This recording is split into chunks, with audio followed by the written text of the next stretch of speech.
Croeso cynnes i'r Oedfa foreol, a hynny ar ddydd arbennig yn ein calendar eglwysig fel Cristnogion, wrth i ni ddathlu a chofnodi gorymdaeth fuddugoliaethus yr Iesu i Jerusalem ar Sul y Blodau. Fe ddechreuwn ein hyddoliad gydag emyn amserol elfed sy'n holi pwy sy'n dod i Salem dref, Iesu'n llywydd, taenwn ar ei lwybrau ef gangau'r palmwydd, rhoddwn iddo barch a chlod mewn Hosanna, atom ni mae heddiw'n dod, Halleluia.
Mae hanes yr Iesu a'i orymdaeth fawr i Jerusalem wedi groniclo gan bob un o'r 4 efengylydd, sy'n dangos pwysigrwydd ac arwyddocâd y digwyddiad ym mywyd yr Iesu a'i hun ac i ni fel ei ddilynwyr hefyd.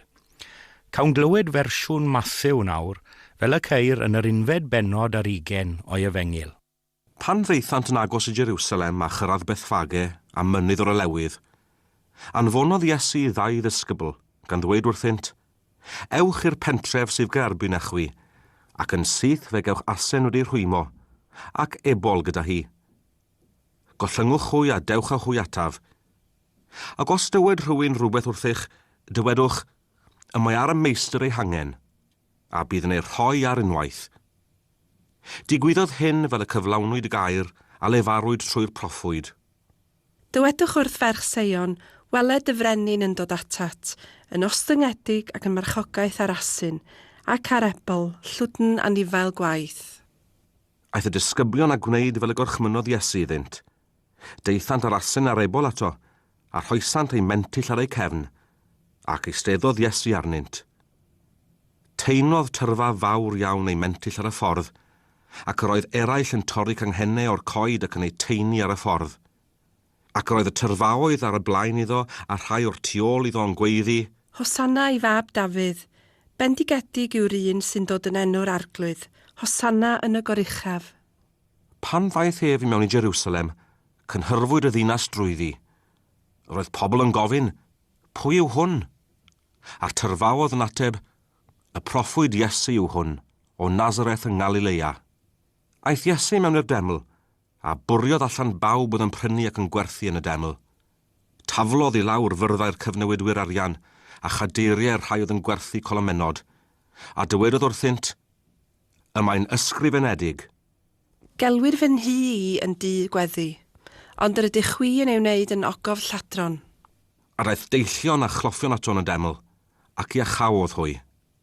Ond pan welodd y prif offeiriad ar ysgrifnyddion y rhyfeddodau a wnaeth, a'r plant yn gweiddi yn y deml, Hosanna i fab Dafydd, eithant yn ddig.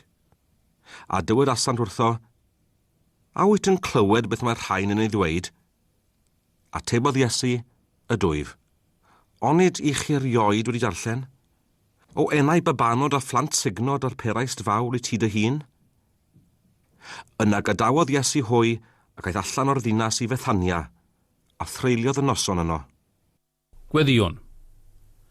Dyw a thad ein harglwydd Iesu, fe gofiwn yn arbennig y dydd heddiw am y rymdaeth fuddugoliaethus dy fab Iesu i mewn i Jerusalem, yn ostengedig, yn eistedd ar gefn Ebolasyn, a hynny i achub ei bobl.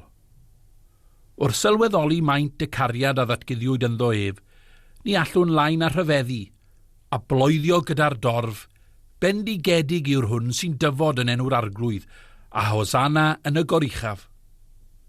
Ond pan gofiwn ac ystyriwn faint ein aneilyngdod dan heiddiant o'r cariad hwnnw, ni allwn lain a chywilyddio chwaith, ac erfyn am faddeiant a thrigaredd. Ti sydd wedi ein caru, cyn llunio'r byd a chyn lledu'r nefoedd wen. Cynorthwyan ni yn awr i gadw ein calonnau yn agored i dderbyn yr Iesu fel brenin ac arglwydd ein bywydau, a gwared ni rhagweiddi ei foliant yn ystod awr ei boblogrwydd mawr yn unig, ac yna ei wadu fel y dorf drachefn gan weiddi croeshoeli eref. Ond heddiw, fe gofiwn am arwyddocad ac ystyr arbennig y dydd hwn yn ein hanes fel Cristnogion, am holl bwrpas a diben taith yr Iesu i gyfeiriad Jerusalem, ac am bwysigrwydd yr wythnos fawr sanctaidd hon sy'n ymagor o'n blaen ni heddiw. Derbyn ein gweddiau cyhoeddus yn awr o arglwydd, ynghyd â deisyfiadau cudd ein celonnau, am i ni ofyn y cyfan yn enw yr hwn a ddaeth ar sil y blodau cyntaf hwnnw, i achub a rhyddhau ei bobl o gaethiwed, ofn a phechod. Amen. Un o amynau mawr cymanfaoedd y plant slawer dydd yw hwnnw o eiddo nantlais sy'n gofyn pwy all beidio canu moliant iddo ef y mae brenin Sion wedi dod i'r dref. Mae'n disgrifio golygfa sil y blodau cyntaf wrth i'r dorf teini ei gwisgoedd a thaflu cynghennau'r palmwydd ar y ffordd.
Fe dderbyniodd ein harglwydd Iesu groeso tywysogaidd I mewn I Jerusalem ar Sul y Blodau cyntaf hwnnw. Yn wir, cafodd gymaint o groeso nes bod y digwyddiad yma yn unigryw yn hanes I fywyd. Beth oedd ystyr ac arwyddocad y dyrchafu mawr yma o'r Iesu gan y dorf tybed? Mae'n rhyfedd nad oedd y peth wedi digwydd ynghynt, achos roedd yr Iesu wedi iachau llawer cyn hynny. Roedd e wedi bwydo miloedd a phrygethu yn effeithiol a phoblogaidd i'r tyrfaoedd, gan gysuro a chynnig gobaith newydd i'w randawyr. Yr Iesu ei hun oedd wedi bod yn gyfrifol am ffrwyno'r ymateb o'r boblogaidd i'w wenedogaeth. Gyda gallu anghyffredin, roedd e wedi llwyddo I osgoi a'i thafiaeth o ran ymateb y dorf i'w boblogrwydd. Mae llawer I berson mewn bywyd yn byw I ddibenio neu hichelgais ei hunain, gan chwilio am enwogrwydd ac anrhydedd ei cyd-ddynion. Nid felly ein harglwydd Iesu.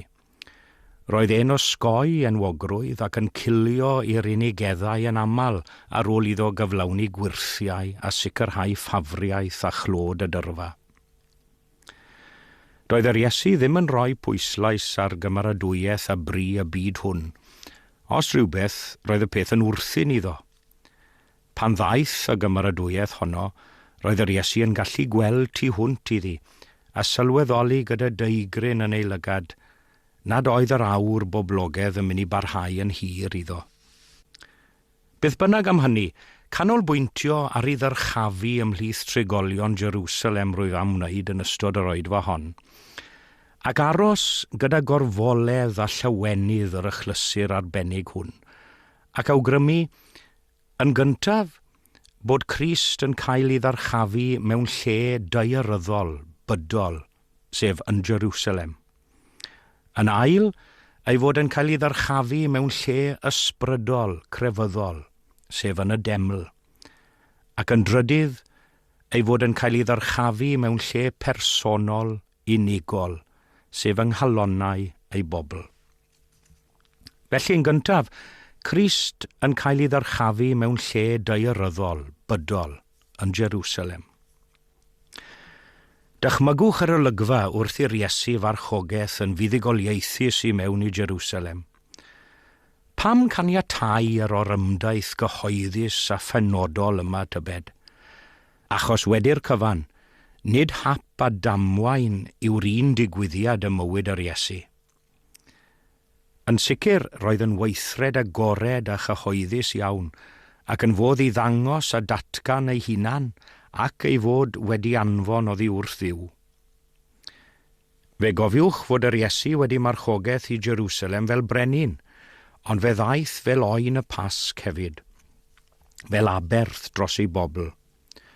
Roedd rhaid i'r fath weithred cael sylw addas a phriodol, doedd I ddim yn bosib i'r un aberth mawr yn sylwedd yr holl gysgodau gyd, ac i'r un oedd I dynnu ymaith bechodau'r byd I fynd i'r deml heb unrhyw sylw o gwbl.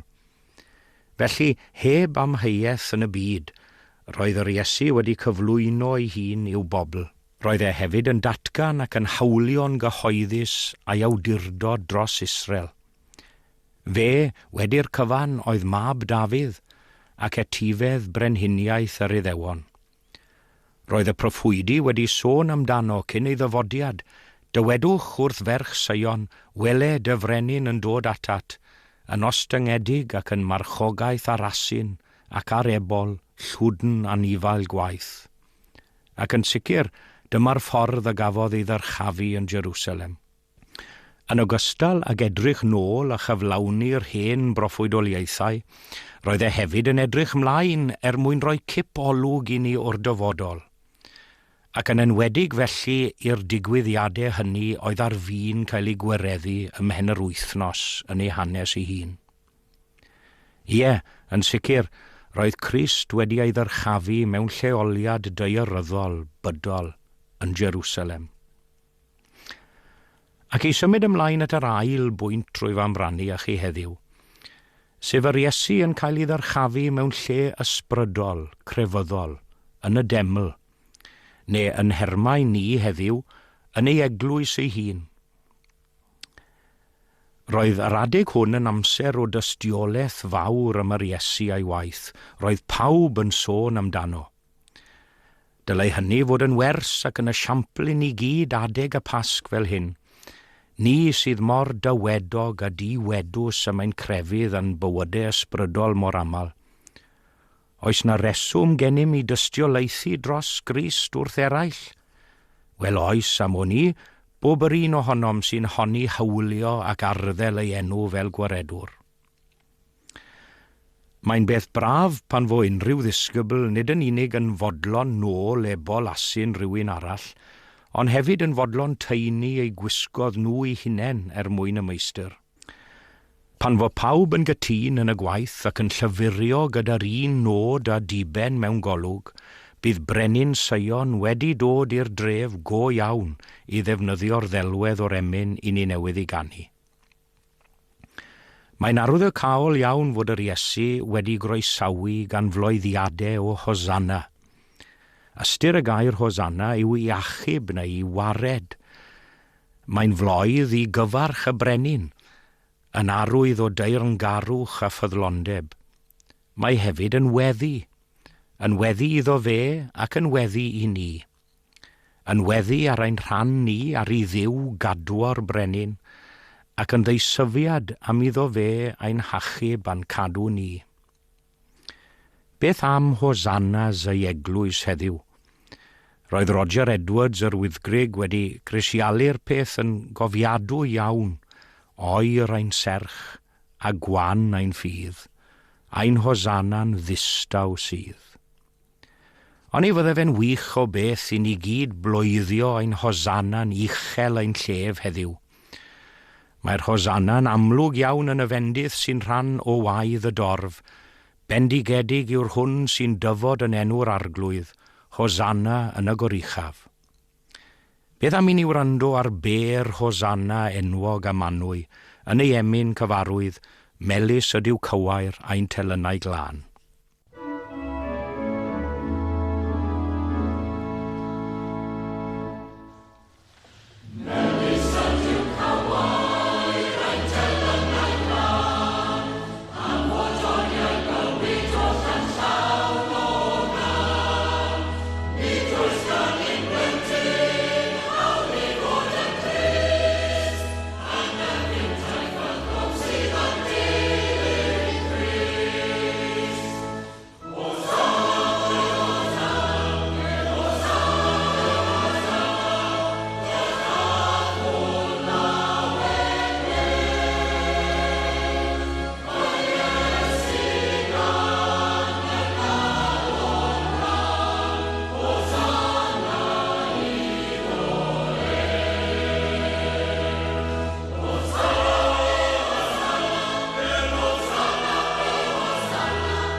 A dyma ni wedi cyrraedd y pwynt olaf rwyf am adael gyda chi heddiw.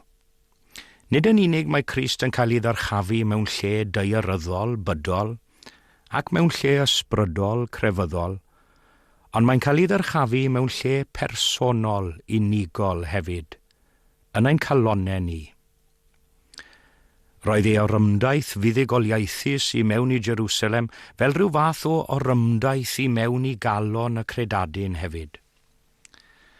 Ar y diwrnod mawr hwnnw, roedd pirth y ddinas led y pen ar agor i'w groesawu. Farchogodd i Jerusalem heb yr un rhwystyr. Ydy pirth a drysau ein calonnau ni yn agored iddo heddiw? O birth dyrchefwch eich pennau, ac ymddyrchefwch ddrysau tragwyddol, a brenin y gogoniant a ddaw i mewn. A beth sy'n hyfryd i wybod yw'r ffaith i fod yn barod ac yn fodlon i ddod mewn, dim ond i nunne agor iddo. Dyw e byth yn defnyddio grym milwriaethus gan orfodi a mynnu dyfodiad, ond yn hytrach gydag addfwynder a chariad. Mae yna lot o sôn wedi bod yn ddiweddar am yr addasiadau ffilm a theatr o nofel Michael Morpurgo, War Horse, ond mae marchogaeth ar gefn ebol asyn yn hollol wahanol i hynny. Mae ambell frenin arall wedi gorfod defnyddio grym a gormes mwyn sefydlu teyrnas ar y ddeiar. Ond wrth gwrs, nid teyrnas daearol bydol sydd gan yr Iesu ar ein cyfer, ond yn hytrach un dwyfol arallfydol. Pwy sy'n gallu gwrthod croeso i un sy'n dwy'n llawenydd, heddwch, cyfiawnder, trigaredd a thangnefedd yn ei sgil? Felly, ar Sul y Blodau eleni, gadewch i ni ddathlu dyfodiad yr Iesu, ie, i mewn i Jerusalem, ie, i mewn i'r deml ac i'w eglwys ei hun, ond yn bennaf oll i mewn i'n calonnau ni. Os e fe gaiff ei le, daw y ddeiar fel yn e. Ac fe ddeweddwn ni yn sain yr emyn buddugoliaethus hwnnw gan elfed. Pwy sy'n dwy'n y brenin adref? Pwy sy'n caru gweld ei wedd? Pwy sy'n parchu deddfau'r goron ac yn dilyn llwybrau hedd? Hwn fydd mawr dros y llawr, dewch i'w hebrwng ef yn awr, gogoniant yw enw. Amen.